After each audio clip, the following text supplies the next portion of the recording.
Today we have Don Q here with IMPRINT Entertainment. I just want to say thank you for being here today. I loved your last single you just dropped on YouTube, Spotify, all that.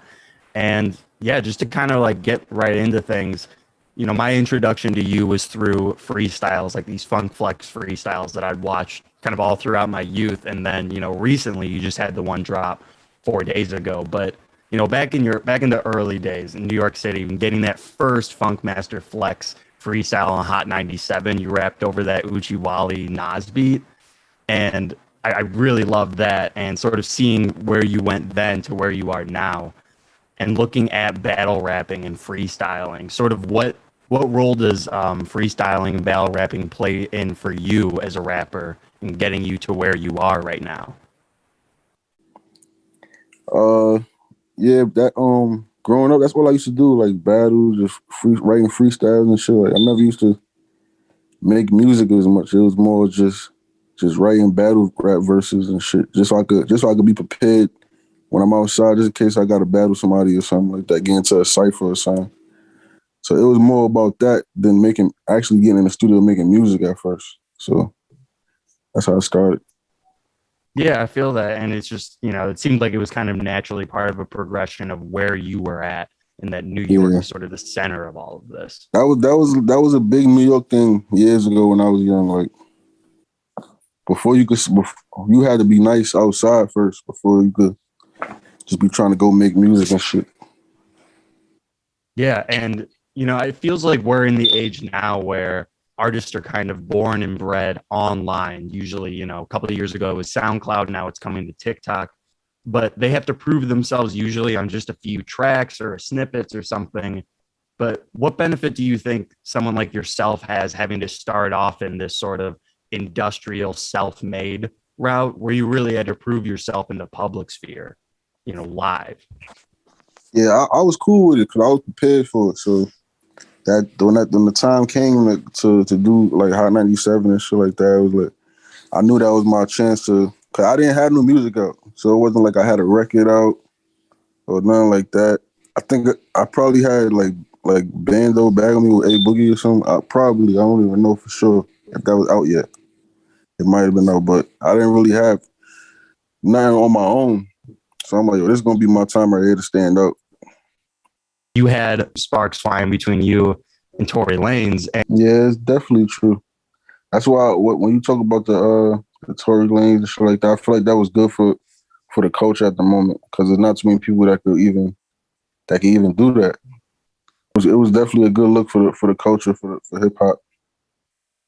absolutely, yeah. And something else about you that I think is really interesting is this, ever evolving relationship with A Boogie, and that you guys both got seemingly signed together, and you've been featured in what looks to be all of his projects, all of his albums, and you guys having that collaborative effort together. To me, it sort of shined on that track, I think last year with Lil Uzi that you guys made.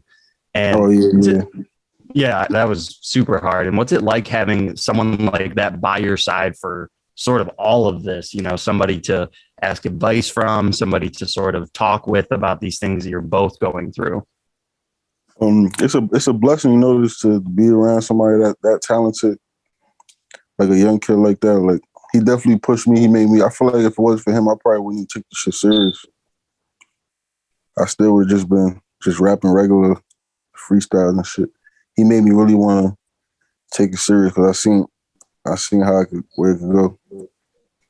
How did he do that by pushing you? Was it more of a mental thing or like actually putting you in the studio getting work done? Now it was a mental, just seeing him, just seeing him work, and then it was like I know I could, I'm talented too, so I could go in here and figure this shit out. Something else is obviously you've collabed a lot with A Boogie, but I've also seen that you've done collabs with Meek Mill where he pulled you on his project, Dave East, Jay Critch.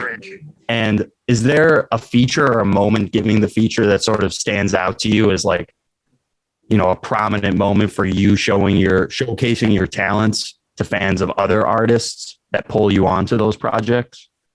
Well, yeah, I feel like when I first met Fab, and when I first met Meek Mill, that was like challenges for me. It was like all right, this is really, you really got to show up right now.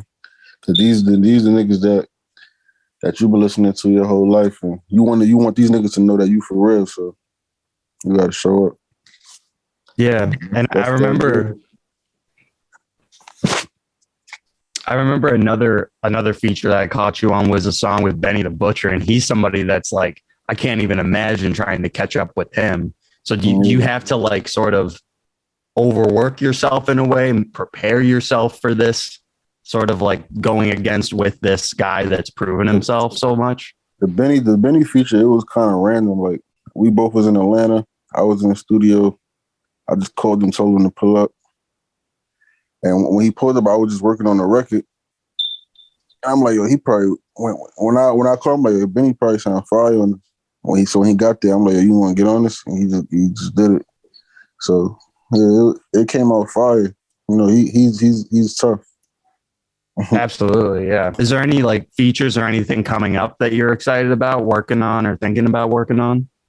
Yeah, for the next tape, I'm gonna do a lot more features. I didn't really want to do no features on this tape. I felt like I've been going for a while, so I wanted to just put me on there. But the next one, yeah, we're gonna work with some people. For sure. And something that I think, kind of goes with your rapping is storytelling seems to be front and center for you, no matter what the situation is. Mm-hmm. And storytelling is definitely an essence in rap that has sort of decreased over the years. And it means that a lot of the colorful beats and fancier flows have sort of snuck their way in. And for someone who cares so deeply about storytelling and wordplay and hip hop as you do, where do you see the future of storytelling going in this genre? You see, King Von kind of came and kind of had that on lock for a little while, a little story. He put it in his own drill with. So it's all about how you flip it. Like people probably thought you couldn't mix drill with storytelling, but he did it and it worked for him perfectly. So you never know. Somebody might come on and do that another way of storytelling. So it's always important for that to be a part of hip hop. This past year, we've seen a lot of artists drop music, work on music, and I think a lot of people have been in the studio, especially during the pandemic. And with that being said, can we expect more new music from you in the next year? Will you be touring at all? Yeah. Well, you said the next year, the year almost over. You're talking about 2022. Yeah, well, just like, from now to next October, what's up with you? Yeah, for sure. Hopefully by next October, I'll be on my third, fourth tape, ready to work on the album.